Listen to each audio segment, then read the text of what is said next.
السلام علیکم ناظرین، اس ایپیسوڈ کے شروعات میں ہم دیکھتے ہیں محمود پاشا سلطان کے حضور پیش ہوتے ہیں۔ سلطان پوچھتے ہیں محمود اس ناکامی کی کوئی وضاحت ہے؟ محمود پاشا کہتے ہیں ہمارا منصوبہ قدم با قدم ٹھیک چل رہا تھا، ہم نے تمام کافروں کو نوتیا کی فصیلوں کے سامنے لا کھڑا کیا تھا، مگر دراوین کا بالی صاحب کے سامنے آ جانا، میں اس کا حساب نہیں لگا سکا۔ سلطان کہتے ہیں کیا مطلب ہے کہ تم اس کا حساب نہیں کر سکے پاشا؟ کیا یہی نہیں کہا تھا کہ سارا تجربہ لگا کر اس حملے کی قیادت خود کرنا چاہتے ہو؟ یہ ہے تمہارا تجربہ؟ تمہیں دیکھنا چاہیے تھا، جاننا چاہیے تھا۔ کتنی جانیں صرف تمہارے حساب کی ناکامی کے باعث تلف ہوئیں؟ بتاؤ مجھے، کتنے باپ اپنے بیٹوں کی شہادت کی خبر تمہاری غلطی کی وجہ سے سنیں گے؟ تم شاندار ٹوپی اور ریشمی لباس پہنتے ہو، کبھی شہید کے باپ کی آنکھوں میں چھپی فریادیں سنی ہیں؟ کبھی اسے کونے میں بیٹھ کر روتے ہوئے دیکھا ہے تاکہ دکھ دل کو چیر نہ دے؟ کیا تم جانتے ہو ایک رات میں باپ کے بال سفید کر دینے والی خبر دینا کتنا کٹھن ہے؟ وہ خبر جو ماں کی آنکھوں کی روشنی بجھا دیتی ہے، وہ خبر جو بھائی کو اپنے ہی بھائی کے تابوت پر پگھلا دیتی ہے۔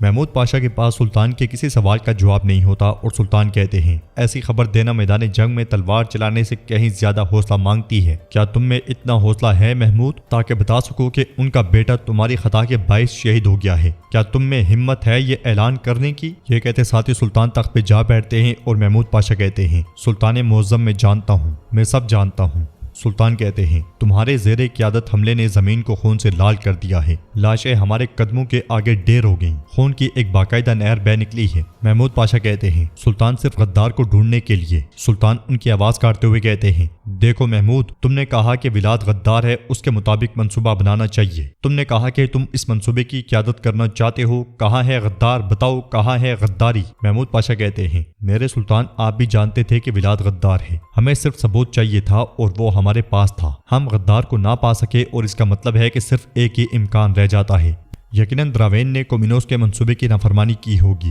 سلطان چلاتے ہوئے کہتے ہیں مجھے گمان نہیں چاہیے، مجھے غدار کے بارے میں ثبوت چاہیے، لیکن میری نظر میں یہ سب کچھ دھندلا ہے۔ میں تو صرف ایک ناکام شخص کو دیکھ رہا ہوں، ایک ایسا شخص جس نے میرے لشکر کو آگ میں جھونک کر میرا پورا حملہ برباد کر دیا۔ محمود پاشا کہتے ہیں سلطان معظم، اگر آپ حکم دیں تو میں پونس کو جہنم میں بدل سکتا ہوں۔ سلطان گرجتے ہوئے کہتے ہیں بس بس بس، جس حال میں ہم آن پہنچے ہیں اس نے کافروں کے دلوں میں پھر سے امید جگا دی ہے۔ ان کا جوش جنگ کی راکھ میں بدل چکا تھا، مگر ہم نے اسے دوبارہ بھڑکا دیا۔ اب ایک لفظ بھی نہ کہنا محمود۔ پھر سلطان یوسف سے کہتے ہیں بالی صاحب کو میرے پاس لاؤ۔ یہ سنتے ساتھ ہی یوسف چلا جاتا ہے۔ باہر لطفی کھانا لے کر ولاد کے خیمے کے باہر پہنچتا ہے اور پوچھتا ہے کیا وہ خبیث اندر ہے؟ سپاہی کہتا ہے ولاد تیپش اندر ہے۔ لطفی کہتا ہے تم اسے کوئی عظیم ہستی سمجھ کے نہ پکارا کرو، وہ منحوس تیپش ہے، بس یہی ہے۔ اب دروازہ کھولو۔ دروازہ کھول دیا جاتا ہے اور لطفی اندر داخل ہوتا ہے۔ اندر داخل ہوتے ساتھ ہی کہتا ہے السلام علیکم کمینے۔ تو اب کیا کہا تھا ہم نے ولاد کہ تمہاری قسمت ایک دن ضرور جواب دے گی، آخرکار وہ لمحہ آ ہی گیا۔ ولاد کہتا ہے کیا محمد نے تمہیں بھیجا ہے؟ تو لطفی کہتا ہے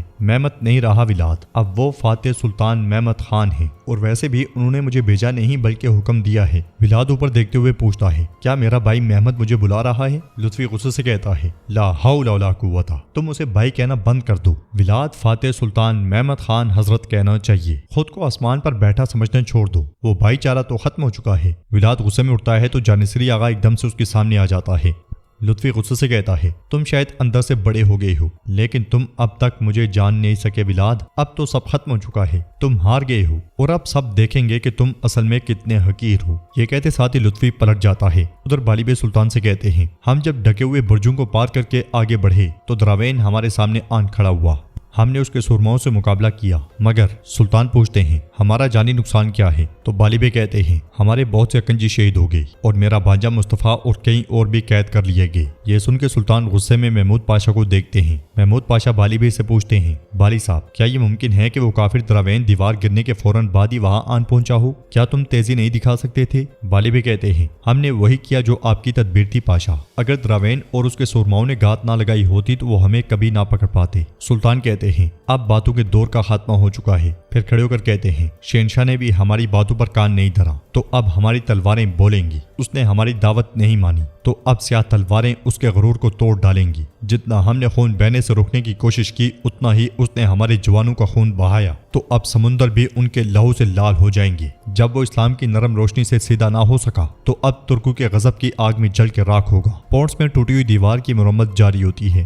پیدری سارے کام کا جائزہ لے رہا ہوتا ہے اور اسے مضبوط سے مضبوط تر بنایا جا رہا ہوتا ہے۔ اس لیے میں کومینوس دراوین کے ساتھ وہاں پہنچتا ہے تو پیدری کہتا ہے ہم بہت تیزی سے دیواریں ٹھیک کر رہے ہیں اور اس سے پہلے کہ ترک دوبارہ حملہ کریں۔ کومینوس ایک دم سے کہتا ہے دراوین نے ترکوں کو اتنا کمزور کر دیا ہے کہ انہیں دوبارہ حملہ کرنے میں کئی دن لگیں گے۔ دراوین تم نے کمال کر دکھایا ہے، تم نے بے مثال کام کیا ہے۔ ادھر یورگو بھی آگے بڑھ رہا ہوتا ہے اور دیکھتا ہے کہ قیدیوں کو لے جایا جا رہا ہے۔ یہ دیکھتے ساتھ ہی یورگو ایک طرف نکل جاتا ہے۔ ادھر یوسف سلطان سے کہتا ہے میرے سلطان آگ کوئنلو کی طرف سے خبر آئی ہے، سارا خاتون یہاں سپاہی وفد کے ساتھ بطور ایلچی آ رہی ہیں۔ سلطان کہتے ہیں تیاریاں کرو۔ پورٹس میں ترک قیدیوں کو دیکھتے ہوئے دراوین کہتا ہے اگر یہ اب بھی ہماری زمینوں پر سانس لے رہے ہیں مجھے نہیں لگتا کہ میں نے اپنا فرض پورا کیا ہے۔ مصطفیٰ اور باقی سب کو کومینوس کے پاس لایا جاتا ہے۔ دراوین کے اشارے پر کمانڈر آگے بڑھتا ہے اور ایک کا گلا کاٹ ڈالتا ہے۔ اس لیے میں یورگو وہاں پہنچتا ہے اور چلاتے ہوئے کہتا ہے حرکت نہ کرو، رک جاؤ۔ سب ایک دم سے رک جاتے ہیں۔ یورگو پاس پہنچتا ہے اور کہتا ہے بادشاہ سلامت، انہیں اتنی آسانی سے موت نہیں دینی چاہیے۔ کومینوس پوچھتا ہے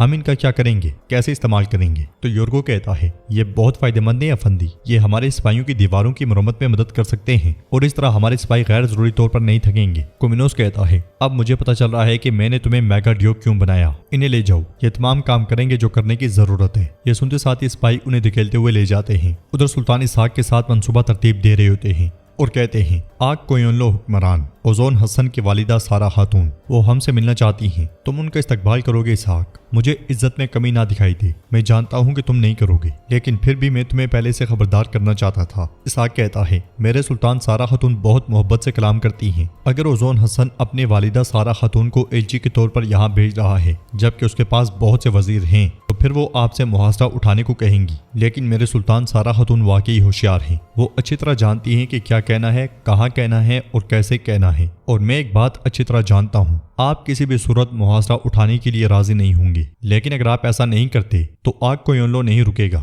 پھر ہم درمیان میں پھنس جائیں گے۔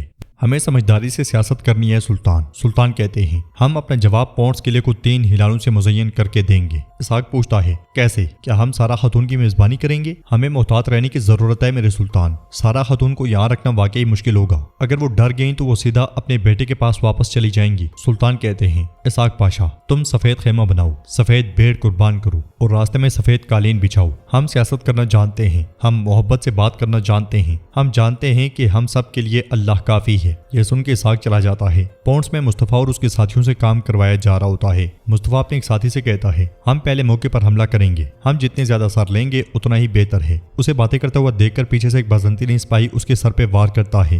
دونوں طرف کے سپاہی آمنے سامنے آتے ہی ہیں کہ یورگو پیچھے سے بلند آواز سے کہتا ہے پیچھے کھڑے ہو جاؤ۔ یہ سنتے ساتھ ہی بازنطینی سپاہی رک جاتے ہیں اور یورگو آگے بڑھتے ہوئے کہتا ہے اگر تم نے ان کو نقصان پہنچایا تو تم اور تمہارے آدمی یہاں سے سارے پتھر اٹھائیں گے کمانڈر، چلو اپنے کام پہ لگ جاؤ چلو۔ بازنطینی سپاہی آگے بڑھتے ہیں اور یورگو مصطفیٰ سے پوچھتا ہے کیا تم ٹھیک ہو؟ مصطفیٰ کہتا ہے کافر کا مکہ ہمارے لیے کچھ بھی نہیں۔ یورگو کہتا ہے ٹھیک ہے، یہ سن کے اچھا لگا، پھر ان پتھروں کو اور کون اٹھائے گا؟ تم سب بھاگنا چاہتے ہو؟ ہاں، تمہاری موت اور نجات میرے حکم پر ہے۔ پھر اس کے بالکل پاس آ کر کہتا ہے اگر تم چاہو تو میں تمہیں یہاں سے آزاد کر سکتا ہوں، تمہارا نام کیا ہے؟ تو مصطفیٰ کہتا ہے مصطفیٰ، پھر سینے پہ ہاتھ رکھتے ہوئے کہتا ہے محمد مصطفیٰ میرا نام ہے۔ رسول اللہ صلی اللہ علیہ وسلم نے ہمیں کافروں کے سامنے نہ جھکنے کا درس دیا ہے، اور اس کے علاوہ تم مجھے کہاں بھیجو گے؟ یورگو کہتا ہے میں اس شہر کا محافظ ہوں، میں اس شہر کا میگا ڈیوک ہوں اور محمود پاشا کو جانتا ہوں۔ میں نہیں چاہتا کہ یہ شہر گرے اور نہ ہی خون بہے، کیونکہ میں اس شہر سے پیار کرتا ہوں۔ مصطفیٰ کہتا ہے پھر تمہیں یہ شہر سونپ دینا چاہیے تھا، اب بہت دیر ہو چکی ہے۔ یورگو کہتا ہے نہیں، میں تمہارے سلطان کو شہنشاہ کا سر دوں گا اور وہ آسانی سے شہر میں داخل ہو جائے گا۔ مصطفیٰ پوچھتا ہے مجھے کیسے معلوم کہ یہ کوئی فریب نہیں ہے؟ تو دراوین کہتا ہے تو یورگو کہتا ہے میں یہاں کے شویروں کو واپس بلاؤں گا۔ اس لیے میں سلیمان ایک طرف سے وہاں پہنچتا ہے اور یہ سارا منظر دیکھنے لگ جاتا ہے۔ یورگو مصطفیٰ کو ایک طرف اشارہ کرتے ہوئے کہتا ہے تم اس سوراخ سے نکلو گے، تمہارے پاس وقت کم ہے، تیزی سے کام کرو۔ اگر تمہیں لگتا ہے کہ تمہیں دھوکہ دیا جا رہا ہے تو تم یہاں سے نہیں نکل پاؤ گے۔ ابھی فی الحال محمد کو ولاد سے محتاط رہنے کو کہنا۔ مصطفیٰ حیرانگی سے پوچھتا ہے ولاد؟ وہی ولاد جسے سلطان اپنا بھائی کہہ کر پکارتا ہے؟ جواب میں یورگو کہتا ہے وہ محمد کا بھائی نہیں ہے، وہ کبھی نہیں تھا۔ یہ کہتے ساتھ ہی یورگو چلا جاتا ہے۔ سلیمان یہ سارا منظر دیکھنے کے بعد ایک طرف ہو جاتا ہے۔ ادھر ایک بگی پوری ٹھاٹ باٹ کے ساتھ سلطان کی قرارگاہ میں آ پہنچتی ہے۔ دروازہ کھلتا ہے اور سارا خاتون بگی سے باہر آتی ہیں۔ سلطان کی ہدایت کے مطابق اسحاق پاشا انہیں خوش آمدید کہتا ہے۔ سارا خاتون پوچھتی ہیں کیا سفید خیمہ لگایا ہے اسحاق؟ کیا سفید بھیڑ ذبح کی گئی ہے؟ کیا سفید قالین بچھا دیا گیا ہے؟ تو اسحاق کہتا ہے جی ہاں بالکل، سارا خاتون کہتی ہیں۔ پھر ہم خیر مقدم کرتے ہیں، دروازے کھولو چلو سلطان کے پاس چلتے ہیں۔ یہ سنتے ساتھ یہ ساگ انہیں لے کر آگے بڑھ جاتا ہے اور ناظرین ایپیسوڈ بھی اختتام پذیر ہوتی ہے۔